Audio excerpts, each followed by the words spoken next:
Hello and welcome to this section of the Algebra Tutor. In this section we're going to continue talking about polynomials, and specifically we're going to talk about what to do when you try to multiply polynomials together. So I'll give you a big picture roadmap. Polynomial is just a big word. It means multiple terms in an expression, right? Multiple groupings of things that are multiplied together, right? We talked about what a polynomial is.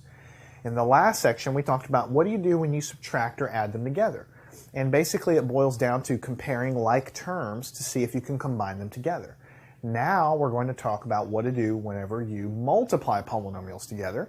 And then in the next couple sections after this, we'll talk about dividing polynomials. So we're kind of relearning our basic math, how to add, subtract, multiply, and divide these giant algebra things called polynomials.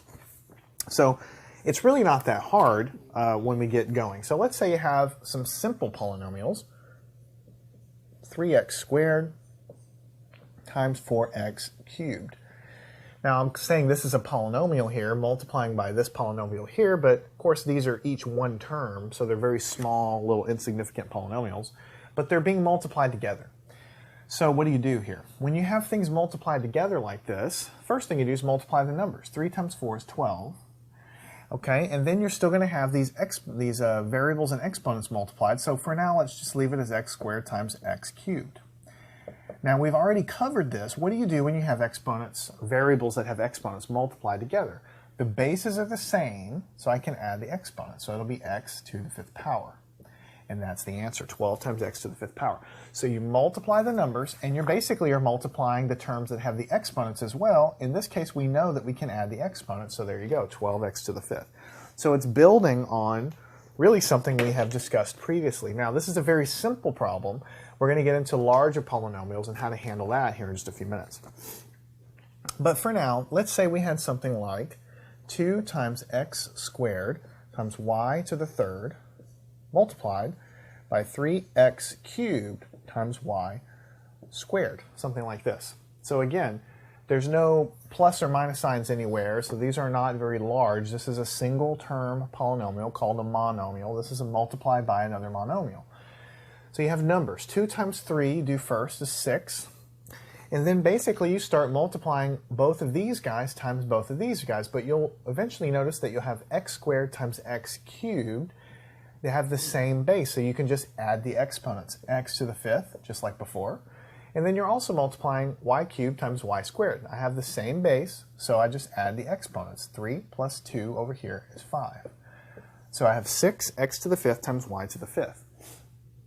Right? So anytime I'm multiplying terms together that have exponents, if they have the same base, I can just add the exponents together. And that is something we've learned before. We're just kind of introducing it again here more as a review, but also so that you will have the foundation to continue on with some of these other problems in a minute. Now what if we had x squared times y cubed all raised to the 5th power? And we've done problems like this before. We have two things going on here. First, we have two items in here in the parentheses, and we have the exponent there. So the exponent is going to be applied to each of the terms inside. So we have x squared raised to the 5th power times y cubed, also raised to the 5th power because it applies to each guy. Now that we have it written out like this, you can see that for the first one, you have a power raised to a power. So you multiply the powers. 2 times 5 is 10. Here we have 3 times 5, so we're going to get 15. So x to the 10th, y to the 15. So really you're using things we've learned before in some of these review problems. Now, let's just kind of inch up our way to the larger ones. What if you have 3 times x plus 4?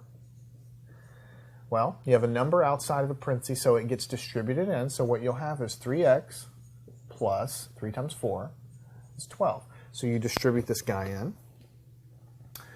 Now let's ratchet it up a little bit. Let's say we have 3x on the outside and then x minus 2 on the inside. Now you can kind of think of these as polynomials that are being multiplied together. This is a polynomial with two terms inside. The first one is this one, the second one is this one. This is a polynomial outside with only one term. So even though this might look familiar from some of the previous problems we've done in last sections, and sections before this one, really it's kind of like a polynomial multiplied by a larger polynomial. But in any case, what we're doing here is what we've done all along. We take everything outside and we have to kind of distribute it in to everything on the inside. So what you're going to get, 3x times x is 3x squared, because x times x is x squared. And then you have a minus sign that comes from here. 3x times 2 is 6, and x comes along for the ride because there's no other x, there's nothing to add it to. There's no other exponent to add it to, so it just kind of comes along for the ride. So you're going to get 3x squared minus 6x. So basically here we multiply this times the x, giving us this, and then we have this multiplied times the negative 2 to give us this guy over here.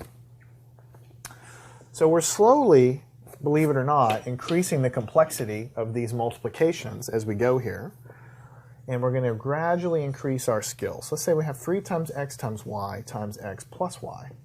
I'm not sure we've ever done one quite this big before, but it's no big deal. You have a parentheses with two terms inside. So this is like a binomial. This is like a monomial on the outside, but you have lots of things multiplied together out here. So you're basically going to do the same thing that we always do. You're taking everything outside, and you're going to multiply it times everything inside like this. So what you're going to have, to be absolutely explicit, you're going to take this 3 times x times y and multiply it times x. And then you're going to have plus because of this plus, and you're going to take this again, 3 times x times y, and you're going to distribute it into this y. Just to be absolutely clear. And so when we simplify all of this, 3 times x times y times x, you're going to get 3 times x squared y, because x times x, the bases are the same, we add the exponents, everything else comes along for the ride, plus over here we're going to get 3 times x times y squared, because y times y will give us y squared, everything else comes along for the ride. So the answer is 3x squared y plus 3xy squared.